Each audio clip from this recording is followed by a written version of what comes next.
Hello बच्चों, चलिए प्रश्न को देखते हैं। प्रश्न है, क्रोमाइड अयस्क से K2Cr2O7 का निर्माण किस प्रकार से किया जाता है? इस लवण के ऑक्सीकारक गुणों को प्रदर्शित करने के लिए 5 अभिक्रियाएं लिखिए। क्रोमिल क्लोराइड परीक्षण पर टिप्पणी लिखिए। तो चलिए बच्चों, इस प्रश्न की मुख्य अवधारणा की बात की जाए तो इस प्रश्न की मुख्य अवधारणा होगी मुख्य अवधारणा। तो बच्चों, मुख्य अवधारणा में बात करें हम क्रोमाइट अयस्क की, तो बच्चों क्रोमाइट अयस्क क्या होता है? FeCr2O4, FeCr2O4। बच्चों ये क्या होता है? क्रोमाइट अयस्क। बच्चों क्रोमाइट अयस्क से हमें यहाँ पर क्या बनाना है? Potassium dichromate K2Cr2O7। इसे क्या बोलते हैं बच्चों? Potassium dichromate.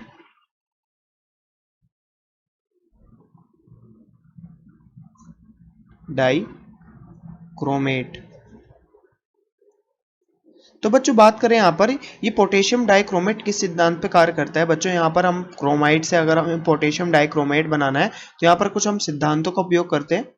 तो बच्चों यहाँ पर बात करें, सिद्धांत क्या है हमारा? हमारे ये कि बच्चों CrO4 है जो क्रोमेट होता है। क्रोमेट आयन बच्चों अम्लीय और क्षारीय माध्यम में अलग अलग, अम्लीय माध्यम में बच्चों ये कैसा बन के रखता है? अम्लीय माध्यम में बच्चों डाइक्रोमेट बना के रहता है, जैसे Cr2O7 डाई नेगेटिव। और बच्चों क्षारीय माध्यम में ये क्या बना के रखता है? क्रोमेट। तो बच्चों ये क्या है? क्रोमेट। बच्चों ये क्या होता है? Dichromate ion. Chromate ion, dichromate ion. तो बच्चों अम्लीय और क्षारीय माध्यम में किस प्रकार से ये इंटरचेंज या बदलता रहता है, ये हमने यहाँ पर देखा। अब बच्चों बात करें पीएच की, अगर पीएच 7 से कम है तो क्या होगा? विलयन में क्या होगा हमारे पास? Cr2O7 die negative. और यदि बच्चों पीएच क्या है? ज्यादा है, 7 से अधिक है, तो वो क्षारीय माध्यम होगा और यहाँ पर क्या होगा? Chromate ion. बच्चों यहाँ डाइक्रोमेट और क्रोमेट आयन। तो बच्चों बात करें हम यहाँ पर क्रोमाइट अयस्क से K2Cr2O7 के निर्माण में, तो बच्चों हम इस अभिक्रिया को 3 स्टेप में कंप्लीट करेंगे, 3 स्टेप में संपूर्ण करेंगे बच्चों, 3 सोपान। तो बच्चों हम प्रथम स्टेप की बात करें, स्टेप फर्स्ट। तो बच्चों स्टेप फर्स्ट में हम यहाँ पर क्या करते हैं? तो बच्चों हम यहाँ पर जो क्रोमाइट अयस्क होता है, क्रोमाइट अयस्क को बच्चों हम सोडियम क्रोमेट में परिवर्तित कर देते हैं। तो बच्चों इसको कैसे करते हैं हम सबसे पहले बारीक चूर्ण के रूप में बच्चों अयस्क को सोडा ऐश अथवा बच्चों सोडियम कार्बोनेट भी कहते हैं हम उसे, तथा बिना बुझे हुए चूने के साथ मिलाया जाता है बच्चों। फिर इस मिश्रण को बच्चों एक परावर्तनी भट्टी में बच्चों वायु के आधिक्य में भर्जित किया जाता है बच्चों। भर्जित करने के बाद हमें बच्चों यहाँ पर सोडियम क्रोमेट का पीला द्रव्यमान प्राप्त होता है। तो हम यहाँ पर क्या करते हैं स्टेप फर्स्ट में बच्चों? सबसे पहले हम बारीक चूर्ण के रूप में अयस्क सोडा या सोडियम कार्बोनेट के साथ बच्चों इसको मिश्रण बनाते हैं इसका। तो बच्चों स्टेप फर्स्ट में यहाँ सबसे पहले हम क्रोमाइट अयस्क 4FeCr2O4, बच्चों ये क्या है? क्रोमाइट अयस्क है हमारा। क्रोमाइट अयस्क को बच्चों हम यहाँ पर सोडियम कार्बोनेट Na2CO3 और सोडियम कार्बोनेट के बच्चों 8 यहाँ पर अणु लेते हैं। और बच्चों यहाँ पर हम भर्जन करते हैं इसका, इसलिए हम बच्चों ऑक्सीजन की उपस्थिति में भर्जन करेंगे। और भर्जन में हम बच्चों यहाँ पर तापमान देंगे, इसको गर्म करते हैं, भर्जित करते हैं। तो बच्चों हमारे पास क्या प्राप्त होता है? हमें 2Fe2O3 यहाँ पर फेरिक ऑक्साइड प्राप्त होता है। साथ में बच्चों हम यहाँ पर सोडियम क्रोमेट प्राप्त होगा 8Na2Cr O4। बच्चों सोडियम क्रोमेट का कलर कैसा होता है? पीला, तो इसलिए हम बोलते हैं कि हमें पीला द्रव्यमान प्राप्त हुआ। और साथ में बच्चों 8 CO2 के अणु। तो बच्चों हमारे प्रथम चरण में हमने यहाँ पर क्रोमाइट की अभिक्रिया बच्चों यहाँ पर किससे कराई? सोडियम कार्बोनेट से। सोडियम कार्बोनेट पहले हमने बच्चों इसका मिश्रण बनाया, फिर हमने इसको बच्चों परावर्तनी भट्टी में डाला और परावर्तनी भट्टी में बच्चों हमने ऑक्सीजन के साथ इसका भर्जन करा दिया। भर्जन से हमें बच्चों यहाँ पर फेरिक ऑक्साइड प्राप्त हुआ बच्चों। साथ में हमें सोडियम क्रोमेट प्राप्त हुआ और साथ में 8 CO2। अब बच्चों द्वितीय स्टेप की बात करें, द्वितीय चरण की बात करें, तो बच्चों हम क्रोमेट का अब डाइक्रोमेट में परिवर्तन करते हैं। और बच्चों जैसा कि हमारा सिद्धांत था, अगर क्रोमेट को हमें डाइक्रोमेट में बदलना है तो हमें कैसा माध्यम करना होगा? अम्लीय माध्यम करना होगा, तभी हमें क्या मिलेगा? Dichromate ion. तो बच्चों हमारे पास क्या है? Sodium chromate. तो हम इसको डाइक्रोमेट में बदलने के लिए क्या करेंगे बच्चों? स्टेप टू में बच्चों हम क्या करेंगे? 2Na2Cr O4 प्लस बच्चों यहाँ पर इसकी H2SO4 के साथ क्रिया कराएंगे हम। तो हमें क्या मिलेगा बच्चों? Na2Cr2O7 plus Na2SO4 plus H2O। तो बच्चों यहाँ पर क्या था, सोडियम क्रोमेट, सोडियम क्रोमेट, और जो हमें यहाँ पर क्या प्राप्त हुआ, सोडियम डाइक्रोमेट, सोडियम डाइक्रोमेट। तो बच्चों हमने यहाँ पर इसका अम्लीय माध्यम किया, अम्लीय माध्यम में डाइक्रोमेट आयन में एग्जिस्ट करता है बच्चों, तो हमें सोडियम डाइक्रोमेट यहाँ पर प्राप्त हो गया। अब बच्चों हम तृतीय चरण में बात करते हैं। तृतीय चरण में बच्चों ये कैसा आयन विनिमय चरण होता है, आयन विनिमय। अब बच्चों जो सोडियम डाइक्रोमेट होता है, सोडियम डाइक्रोमेट की बच्चों घुलनशीलता ज्यादा होती है और ये स्थायी कम होता है। तो Na2Cr2O7 बच्चों ये क्या है, ज्यादा होता है घुलनशील, किससे, K2Cr2O7 से। और बच्चों ये अस्थायी होता है, किसकी तुलना में, K2Cr2O7 की तुलना में। तो बच्चों हम इसको K2Cr2O7 में बदल लेते हैं, और बदलने के कारण बच्चों हमें यहाँ पर इसके क्रिस्टल मिल जाते हैं, और क्रिस्टल अघुलनशील होते हैं, तो हम इसे आसानी से पृथक कर लेते हैं। तो अब क्या करते हैं बच्चों, हम सोडियम डाइक्रोमेट की बात करें बच्चों, तो सोडियम डाइक्रोमेट क्या होता है, पोटेशियम डाइक्रोमेट की अपेक्षा अधिक घुलनशील तथा कम स्थायी होता है। अतः पोटेशियम डाइक्रोमेट को पोटेशियम क्लोराइड तथा सोडियम डाइक्रोमेट की अभिक्रिया द्वारा हम प्राप्त किया जा सकता है बच्चों। और वास्तव में जो बच्चों सोडियम डाइक्रोमेट के गर्म एवं सांद्र विलयन को बच्चों जब हम पोटेशियम क्लोराइड की निश्चित मात्रा के साथ अभिक्रिया कराते हैं तो बच्चों, तो मिश्रण को ठंडा करने के बाद हमें पोटेशियम डाइक्रोमेट के बच्चों नारंगी क्रिस्टल मिलते हैं। तो इस अभिक्रिया की बात करें यहाँ पर, तो Na2Cr2O7 बच्चों 2 KCl के साथ हम इसकी अभिक्रिया कराते हैं। KCl की बच्चों कैसी हम मात्रा लेते हैं, नियमित मात्रा, निश्चित मात्रा लेते हैं, और बच्चों हमें K2Cr2O7 प्लस 2NaCl। तो बच्चों हमें यहाँ पर क्या प्राप्त होता है, ये क्या है, पोटेशियम डाइक्रोमेट के नारंगी कलर के क्रिस्टल है, नारंगी क्रिस्टल। बच्चे कम घुलनशील होते हैं तो हम इसे आसानी से पृथक कर लेते हैं, नारंगी क्रिस्टल है यहाँ पर। और ये बच्चों ये क्या है, सोडियम डाइक्रोमेट से हमने पोटेशियम डाइक्रोमेट प्राप्त कर लिया, पोटेशियम डाइक्रोमेट। अब बात करें बच्चों पोटेशियम डाइक्रोमेट K2Cr2O7 की, तो ये क्या होता है बच्चों, प्रबल ऑक्सीकारक होता है, प्रबल ऑक्सीकारक, ऑक्सीकारक। तो बच्चों जैसा कि हमसे प्रश्न में इसकी कुछ 5 ऑक्सीकारक के रूप में प्रयोग में लाने वाली अभिक्रियाओं के बारे में बात करना था। तो बच्चों पहली अभिक्रिया की अगर हम यहाँ पर बात करें तो बच्चों हम K2Cr2O7 की अभिक्रिया बच्चों अम्लीय माध्यम में कराते हैं 7H2SO4 के साथ।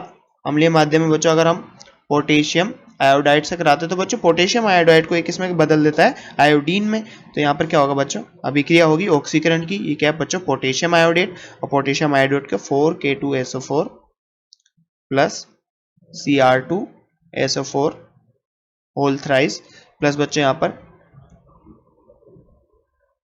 3I2 आयोडीन में बच्चों यहाँ पर इसको कन्वर्ट कर दिया इसने, ऑक्सीकृत कर दिया, और 7H2O। तो पहली अभिक्रिया तो ये होगी बच्चों जहां पर ये ऑक्सीकरण की तरह कार्य कर रहा है, ऑक्सीकारक की तरह कार्य कर रहा है। तो बच्चों दूसरी अभिक्रिया में K2Cr2O7 की हम अभिक्रिया कराते हैं बच्चों FeSO4 से फेरस आयन से। फेरस आयन से बच्चों अगर हम कराते हैं यहाँ पर फेरस सल्फेट से SO4 प्लस FeSO4, तो बच्चों फेरस सल्फेट से कराएंगे यहाँ पर, तो 6FeSO4 से अगर हम अभिक्रिया कराते हैं तो बच्चों यहाँ पर +2 में और यहाँ पर -1 में था, तो यहाँ पर 0 में हो गया है।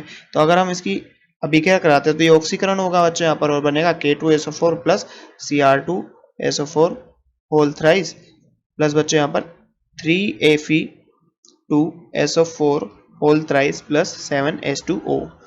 तो बच्चों यहाँ पर किसमें, फेरिक आयन में कन्वर्ट हो गया, Fe+3 में कन्वर्ट हो गया यहाँ पर। अब बच्चों बात करें यहाँ पर तीसरी ऑक्सीकरण की तरह कार्य करने वाली अभिक्रिया की, तो बच्चों हम यहाँ पर इसकी Na2SO3 के साथ अभिक्रिया कराएंगे। तो बच्चों यहाँ पर K2Cr2O7 की अभिक्रिया जब हम कराते हैं 4H2SO4 अम्लीय माध्यम में, किसके साथ बच्चों, Na2SO3 के साथ, 3Na2SO3 सोडियम सल्फाइड के साथ। तो बच्चों यहाँ पर S कौन सी ऑक्सीकरण अवस्था दर्शाता है बच्चों, यहाँ पर +4 ऑक्सीकरण अवस्था। अब बच्चों जब हम इसका ऑक्सीकरण करते हैं तो यहाँ पर क्या बनता है, K2 कितने बच्चों, K2SO4 plus Cr2SO4 whole thrice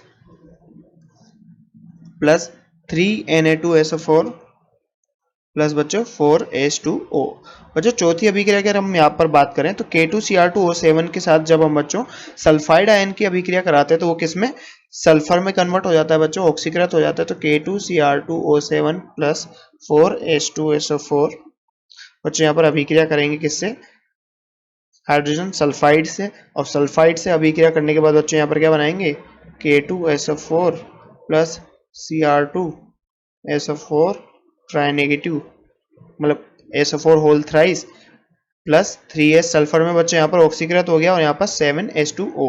अब बच्चों पांचवी अभिक्रिया की अगर हम बात करें जो ऑक्सीकरण की तरह कार्य करते हैं, तो बच्चों हम यहाँ पर किसी भी जनरल हैलाइड की बात कर लेते हैं, K2Cr2O7 प्लस 4H2SO4, और किसी जनरल हैलाइड की बात करें तो बच्चों यहाँ पर 6HX और X की जगह हम ले सकते हैं बच्चों Cl Br आयोडीन, और बच्चों यहाँ पर अभिक्रिया करके यह क्या बनाएगा, K2SO4 plus Cr2SO4 whole thrice plus 7H2O plus 3X2। बच्चों यहाँ पर 4 नहीं, K2SO4 ही आएगा सिर्फ, K2SO4।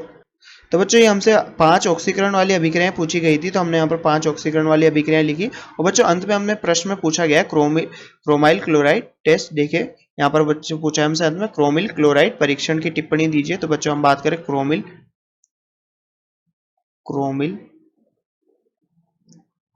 क्लोराइड परीक्षण। तो बच्चों यहाँ पर हम क्रोमिल क्लोराइड परीक्षण की बात करें तो बच्चों क्लोराइड आयन का परीक्षण है, क्लोराइड आयन का परीक्षण है। अगर किसी भी विलयन में अगर क्लोराइड आयन की उपस्थिति हमें पता लगानी है तो बच्चों हम यहाँ पर उसका क्रोमाइल क्लोराइड परीक्षण कर देंगे। तो बच्चों इसमें क्या क्रोमाइल क्लोराइड परीक्षण में क्या होता है, जब हम पोटेशियम डाइक्रोमाइड को बच्चों सांद्र H2SO4 अम्ल तथा किसी विलय धातु क्लोराइड जिसमें हमें पता लगाना है क्लोराइड है या नहीं है के साथ हम बच्चों इसको गर्म कर देते हैं, तो हमें क्या प्राप्त होता है बच्चों, वाष्पशील तेलीय द्रव प्राप्त होता है जो क्रोमाइल क्लोराइड की ऑरेंज लाल वाष्प होती है बच्चों। तो यहाँ पर क्या होता है, जब हम बच्चों पोटेशियम डाइक्रोमेट K2Cr2O7 को बच्चों किसी अम्लीय माध्यम में बच्चों H2SO4 के अम्लीय माध्यम में लेंगे बच्चों, और यहाँ पर किसी हम धातु क्लोराइड की बात करें, जैसे कि मान लो यहाँ पर NaCl की बात करें, इसमें धातु क्लोराइड है बच्चों सोडियम क्लोराइड।